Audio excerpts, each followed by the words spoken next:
الحمد لله الذي هدانا لهذا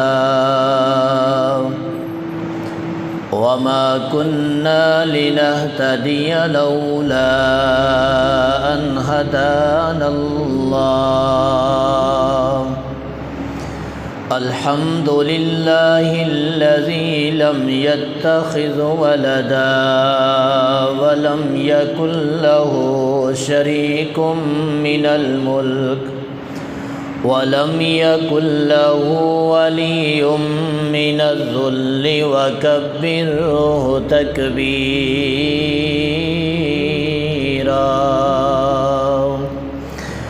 الحمد لله وكفى والصلاة والسلام على من لا نبي بعده.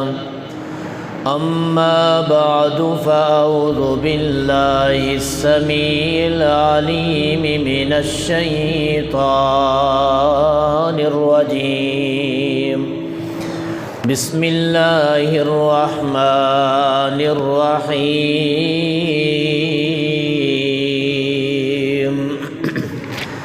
لقد رضي الله على المؤمنين لقد رضي الله عن المؤمنين إذ يبايعونك تحت الشجرة فعلم ما في قلوبهم فأنزل السكينة عليهم وأثابهم فتحا قريبا.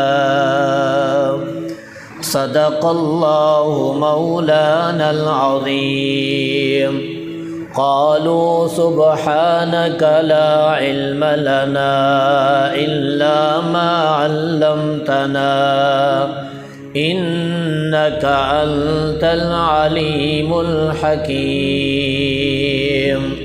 رب اشرح لي صدري ويسر لي أمري واحلل عقدة من لساني يفقهوا قولي.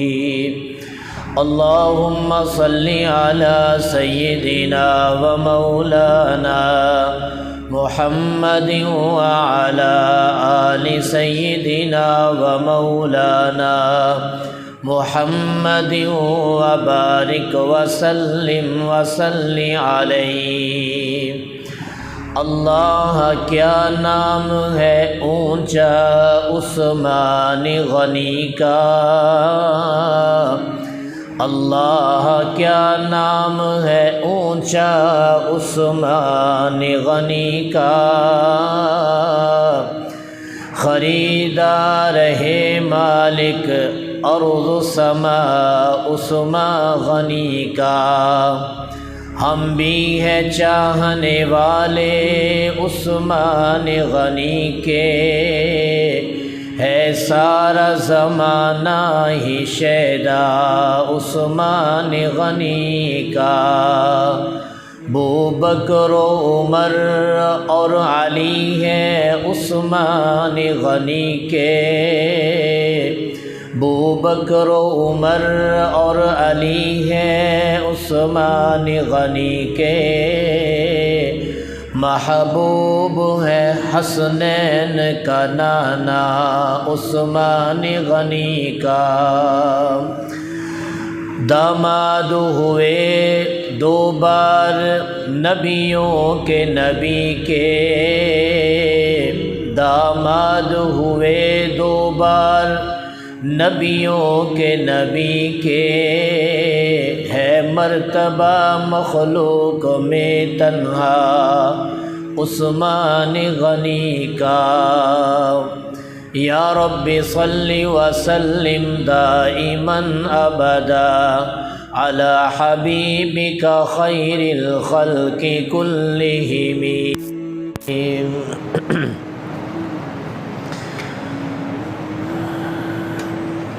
میرے واجب الاحترام بزرگوں، دوستوں، بھائیوں، اللہ تعالی ہم سب کو پیارے آقا صلی اللہ علیہ وسلم کی کامل اتباع کی توفیق نصیب فرمائے، اور اللہ رب العزت مجھے آپ کو سعادت کی زندگی اور جب موت آئے تو شہادت کی موت نصیب فرمائے۔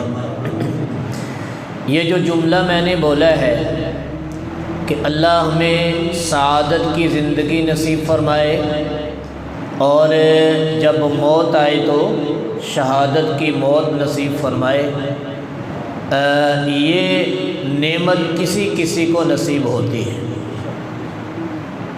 کتنے لوگ ہیں دنیا سے چلے گئے اور ان کا نام آج بھی زندہ ہے اور لوگ ان کو اچھے الفاظ سے یاد کرتے ہیں، اور کچھ بھی نہ ہو تو یہ کہا جاتا ہے کہ یار بڑا ہی اچھا بندہ تھا اور اس نے بڑی اچھی زندگی گزاری تھی، لوگ ان کی مثالیں دیتے ہیں۔ اور آج بھی ایسے لوگ دنیا میں ہمارے معاشرے میں پائے جاتے ہیں کہ جن کے بارے میں لوگوں کا خیال، لوگوں کا وجدان، لوگوں کی سوچ، لوگوں کا رویہ کچھ یوں ہے کہ یار یہ آدمی جو ہے یہ بھی بہت اچھا انسان ہے۔ ہمارے معاشرے کے اندر، ہمارے علاقے میں ایسے لوگ پائے جاتے ہیں کہ جن کے بارے میں ہم اچھا ان کے حوالے سے تصور اور نظریہ رکھتے ہیں کہ یار بڑا ہی اچھا انسان ہے، اور پھر ظاہر بات ہے جب ایسا بندہ دنیا سے چلا جاتا ہے تو بعد میں پھر اس کا نام زندہ رہتا ہے اچھے الفاظ کی صورت میں۔ تو اللہ تعالیٰ سے مانگنا چاہیے، دعا کرنی چاہیے کہ اللہ تعالیٰ ہمیں سعادت کی زندگی نصیب فرمائے، اور جب موت آتی ہے تو اللہ خاتمہ جو ہے، ظاہرہ موت تو آنے والی، کسی صورت بھی یہ موت جو ہے وہ یہ کیا کہتے ہیں کہ ٹل جانے والی نہیں، یہ اللہ تعالیٰ کا اٹل فیصلہ ہے، اس میں کسی کا بھی اختلاف نہیں۔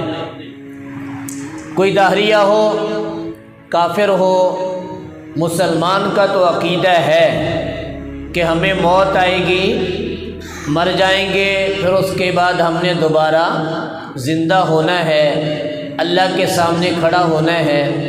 لیکن وہ لوگ بھی موت سے انکاری نہیں ہیں جو اللہ تعالیٰ کے وجود کے منکر ہیں، اللہ کو مانتے ہی نہیں، وہ بھی کہتے ہیں کہ ہم نے مر جانا ہے۔ ان کا عقیدہ اپنا ہے کہ مرنے کے بعد ہم مٹی ہو جائیں گے، کوئی حساب و کتاب نہیں ہے، ایک وقت تھا ہم موجود نہیں تھے، اب ہم موجود ہیں، اور ایک وقت آئے گا کہ ہم پھر موجود نہیں ہوں گے۔ موت سے کوئی بھی انکاری نہیں۔ تو اللہ تعالیٰ سے جب بھی مانگا جائے موت کے حوالے سے تو خاتمہ بالخیر مانگا جائے کہ اللہ ہم سب کا خاتمہ بالخیر فرمائے۔ تو میں نے یہ جملہ بولا ہے کہ سعادت کی زندگی اور شہادت کی موت، یہ جملہ پیارے آقا صلی اللہ علیہ وسلم کے عظیم صحابی جن کو اللہ پاک نے بے شمار خصوصیات سے نوازا، میری مراد حضرت عثمان ابن عفان رضی اللہ تعالیٰ عنہ ہے، مسلمانوں کے تیسرے خلیفہ۔ انہوں نے یہ جملہ بولا تھا کہ میری خواہش یہ ہے کہ اللہ تعالیٰ مجھے سعادت کی زندگی نصیب فرمائے اور شہادت کی موت نصیب فرمائے۔ جو ان کا خیال تھا، جو ان کی خواہش اور تمنا تھی، آرزو تھی، تو اللہ پاک نے ان کی اس تمنا کو پورا فرمایا، اس خواہش اور آرزو کو اللہ پاک نے پورا فرمایا ہے۔ زندگی بھی سعادت والی گزاری ہے اور اللہ نے موت بھی شہادت کی نصیب فرمائی۔ ایسی سعادت مند زندگی دیکھو، دنیا میں چلتے پھرتے دنیا کی زندگی میں جنت کی بشارت کا مل جانا، یہ دلیل ہے سعادت مند زندگی کی۔ آپ اندازہ کریں، عشرہ مبشرہ 10 صحابہ کرام رضی اللہ تعالی عنہم، یہ وہ صحابہ ہیں جن کو پیارے آقا صلی اللہ علیہ وسلم کی زبان مبارکہ سے دنیا میں ہی، زندگی میں ہی جنت کی بشارت ملی۔ ان میں 4 تو خلفائے راشدین ہیں، حضرت ابوبکر صدیق رضی اللہ تعالیٰ عنہ ہیں، حضرت عمر فاروق رضی اللہ تعالیٰ عنہ ہیں، حضرت عثمان غنی رضی اللہ تعالیٰ عنہ ہیں، اور اسی طرح حضرت علی رضی اللہ تعالیٰ عنہ ہیں۔ ان 4 کے علاوہ 6 صحابہ کرام اور ہیں جن کو پیارے آقا صلی اللہ علیہ وسلم کی زبان مبارکہ سے دنیا میں ہی، اس دنیا کی زندگی میں ہی جنت کی بشارت ملی۔ تو جنت کی بشارت کا مل جانا یہ سعادت مند زندگی کی علامت ہے، یاد رکھیں۔ بات سمجھ رہے؟ اے کاش کہ اللہ مجھے آپ کو بھی یہ زندگی نصیب فرما دے، سعادت والی زندگی۔ لوگ دیکھیں تو اللہ یاد آئے، لوگ دیکھیں تو ان کے اندر دین کا داعیہ پیدا ہو جائے، لوگ دیکھیں اور یہ کہیں کہ یار کتنا متبع سنت انسان ہے۔ ایسے لوگ دنیا میں پائے جاتے ہیں۔ اللہ تعالی ہمیں بھی یہ سعادت نصیب فرما دے۔ تو یہ جملہ میں نے عرض کیا کہ سعادت کی زندگی اور شہادت کی موت، یہ جملہ حضرت عثمان غنی رضی اللہ تعالیٰ عنہ نے اپنی زندگی مبارکہ میں اپنی زبان مبارکہ سے ارشاد فرمایا، تو اللہ نے ان کی اس آرزو اور تمنا کو پورا بھی فرما دیا۔ سعادت کی زندگی گزاری ہے اور شہادت کی موت ملی ہے، اور شہادت کی موت بھی پیارے آقا صلی اللہ علیہ وسلم کے انتہائی پڑوس میں، مدینہ میں۔ اللہم انی اسألک شہادتا فی سبیلک۔ حضرت عمر فاروق رضی اللہ تعالیٰ عنہ نے بھی شہادت کی تمنا کی کہ اللہ میں آپ سے شہادت کی موت مانگتا ہوں، لیکن شہادت کی جو موت ہے وہ بھی پیارے آقا صلی اللہ علیہ وسلم یا اللہ آپ کے حبیب کے شہر میں۔ لوگ ان کی دعا کو سن کر حیران ہوئے کہ یار وقت کے خلیفہ ہے اور مدینہ منورہ پرامن شہر ہے اور وقت کے خلیفہ ہے، عجیب دعا ہے۔ یہ تو بات سمجھ میں آ رہی ہے کہ شہادت کی موت، تو شہادت کی موت تو میدان جہاد میں ملے گی، کسی کافر کے ساتھ لڑتے ہوئے شہادت کی موت مل سکتی ہے۔ یہ کیسے ہو سکتا ہے کہ دعا بھی کر رہے ہیں شہادت کی اور مانگ بھی رہے ہیں شہادت پیارے آقا کے شہر میں؟ یہ کیسے ہو سکتا ہے؟ اللہ نے ان کی اس آرزو کو مدینہ منورہ میں بلکہ مصلی امامت پہ پورا فرمایا۔ پیارے آقا صلی اللہ علیہ وسلم کی مسجد میں نماز پڑھا رہے ہیں، فجر کی نماز میں حملہ آور حملہ کرتا ہے، تو اسی زخم سے اللہ پاک عمر فاروق رضی اللہ تعالیٰ عنہ کو شہادت کا مرتبہ عطا فرما دیتے۔ تو عثمان غنی رضی اللہ تعالیٰ عنہ کی زندگی کو جب ہم دیکھتے ہیں تو ان کی زندگی بھی سعادت والی ہے اور ان کی موت بھی شہادت والی ہے، اور شہادت بھی ان کو نبی پاک صلی اللہ علیہ وسلم کے انتہائی پڑوس میں ملی۔ باب البقیع سے نکلتے ہیں نا سلام کر کے، تو سامنے والی جو چھتریاں ہیں دو، باب البقیع سے باب السلام سے انٹری ہوتی ہے پیارے آقا صلی اللہ علیہ وسلم کو سلام پیش کرنے کے لیے، اور باب البقیع سے بندہ باہر نکل جاتا ہے۔ باہر نکلتے سامنے والی جو چھتریاں ہیں، ان چھتریوں والی جگہ پہ حضرت عثمان غنی رضی اللہ تعالیٰ عنہ کا گھر مبارک تھا، یہ رہائش تھی ان کی، اور یہاں گھر تھا۔ آپ اندازہ کریں کہ 40 دن تک حضرت عثمان رضی اللہ تعالیٰ عنہ کو پیارے آقا صلی اللہ علیہ وسلم کی مسجد میں داخل ہو کر نماز پڑھنے کی اجازت نہیں تھی۔ کتنا بڑا ظلم تھا، کیوں نہیں؟ بات سمجھ رہے؟ آپ کو بات سمجھ آ رہی؟ 40 دن تک مکمل بائیکاٹ، کھانا پینا بھی نہیں جانے دیا جا رہا، نہ کھانے کے لیے کچھ چیز، نہ پینے کے لیے پانی۔ حضرت علی رضی اللہ تعالیٰ عنہ اور بھی بہت سارے صحابہ کرام رضی اللہ تعالیٰ عنہ نے حضرت عثمان رضی اللہ تعالیٰ عنہ تک یہ چیزیں پہنچانے کی کوشش کی، لیکن نہیں پہنچ سکے۔ اب یہاں سوال پیدا ہوتا ہے کہ جب حضرت علی جیسے اس وقت شیر خدا جیسے پیارے آقا کے صحابہ موجود ہیں، بڑے بڑے کبار صحابہ کرام موجود ہیں، تو ان کی موجودگی میں یہ جو سبائی تھے، منافقین تھے، مخالفین تھے، انہوں نے حضرت عثمان کے گھر کا محاصرہ کیوں کیے رکھا؟ حضرات صحابہ کرام رضی اللہ تعالیٰ عنہم نے ان کا مقابلہ کیوں نہیں کیا؟ سوال پیدا ہو سکتا ہے۔ اس کا جواب یہ ہے، حضرت عثمان رضی اللہ تعالیٰ عنہ چونکہ وقت کے خلیفہ تھے، انہوں نے منع کر دیا تھا کہ میں اپنے پیارے آقا صلی اللہ علیہ وسلم کے شہر میں پیارے آقا کی مسجد میں خون ریزی کو پسند نہیں فرماتا، لہذا آرام سے آپ گھروں میں بیٹھ جائیں۔ بہرحال یہ ہونا تھا۔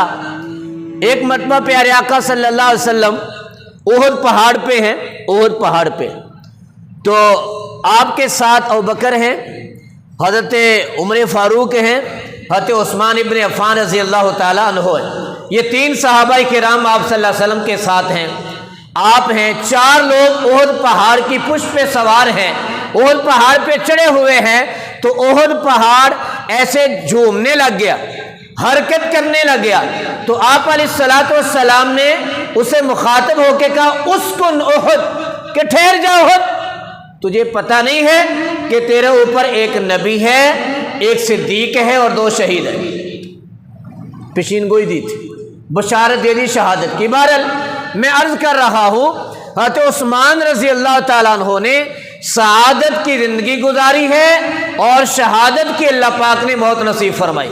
اللہ ہمیں بھی سعادت کی زندگی دے دے۔ لیکن سعادت کی زندگی ملے گی کیسے؟ ایٹومیٹکلی؟ بولو، سعادت کی زندگی ملے گی کیسے؟ آج کسی سے کہنا یار نماز پڑھا کرو، وہ جی کوشش تو بہت کرنا، لیکن کوشش نہیں ہوتی، اور آگے سے کہتے ہیں دعا کرو جی اللہ بس نماز دی توفیق دے دو، بھائی قرآن کی تلاوت کیا کرو، بس جی دعا کرو، دعا کرو، اور یار حلال کمانے کی کوشش کیا کرو، بس جی کر سب دعا کرو۔ وہ کیا کہتے ہیں، پھونکوں سے یہ چراغ بجھایا نہ جائے گا، دعا کرنے سے کچھ حاصل ہے؟ وَأَلَّيْسَ لِلْإِنسَانِ إِلَّا مَا سَعَى، بھائی کوشش کرنا میری آپ کی ذمہ داری ہے، کوشش کریں گے پھر میرے آپ کے رب کی پیچھے جناب طاقت اور میرے آپ کے رب کی قدرت آئے گی۔ جب کوشش ہی نہیں کرنی، دعا کرو جی، دعا کرو جی، دعا کرو، کھانا سامنے رکھا ہے، دعا کرو کھانا میرے پیٹ میں چلا جائے، پیاس لگی ہوئی ہے، ہاں جی پانی سامنے پڑا ہے، شربت سامنے پڑا ہے، اتنی شدید گرمی میں۔ پچھلے جمعے میں نے کچھ ترغیب دی لیکن مجھے کہیں بھی کوئی سبیل لگی نظر نہیں آئی۔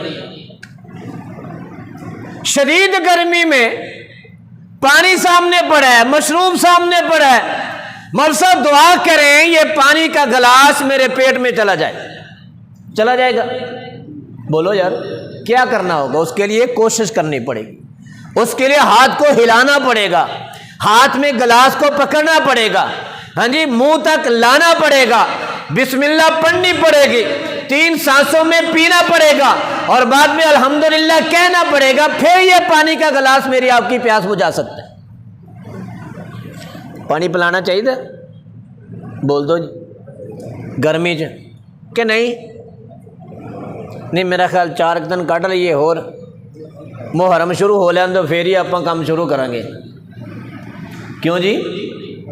ہائے ہائے، اسی بس نو وہ جو کنویں کا ڈڈو نہیں ہوتا، کھوہ کا ڈڈو، مینڈک کنویں کا، ہم وہ ہیں، بس اس کنویں سے ہم نکلنے کی کوشش ہی نہیں کر رہے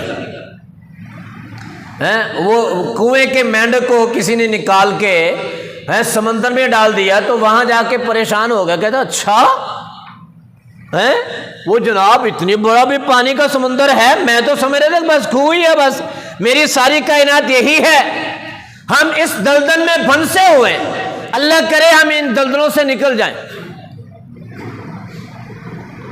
آج ہی صبح میں کی جگہ پہ بیٹھا ہوا تھا تو دوست نے مجھے بتایا اس کی ساس کا انتقال ہو گیا، تو میں نے خیر دعا کہ اللہ بخشش فرمائے، تو وہ کہنے لگے کر سب بس سخت گرمی اور ان حالات میں تیجا، ساتواں، نواں، 10واں، 13واں، 20واں، اس نے ایسے کافی سارے کہتے میں نے ان سے کہا کہ بھائی کل کہتے ان کا 9واں تھا یا 7واں تھا، میں نے کہا بھائی آگے آپ جو کچھ بھی کرنا ہے یہ خود ہی کرنا ہے، اسی کوئی نہیں آنا ہے، اسی کوئی نہیں۔ پھر انہوں نے کہا کہ کر صاحب یہ ساری رسمیں ہیں۔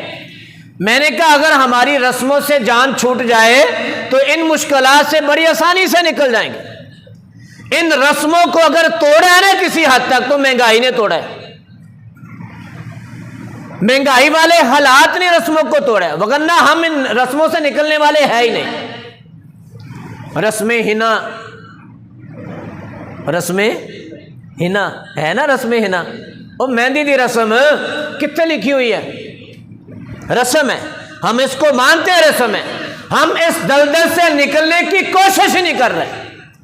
گزشتہ جمعے گرمی کے حوالے سے بڑی تفصیل سے میں نے گفتگو کی اور یہ کہا، ترغیب دی کہ بھائی یہ مرحلہ ہے، یہ موقع ہے کہ اللہ اگر آپ کو توفیق دے سبیل لگائیں، اگر شربت نہ صحیح سادہ پانی لوگوں کو پلا دیں، یہ بہت بڑا صدقہ جاریہ ہوگا۔ لیکن ہم کریں تو کیا کریں، ابھی محرم شروع نہیں ہوا ہے، ابھی تو ذی الحجہ کی آج 23 ہے، ابھی 6-7 دن باقی ہے۔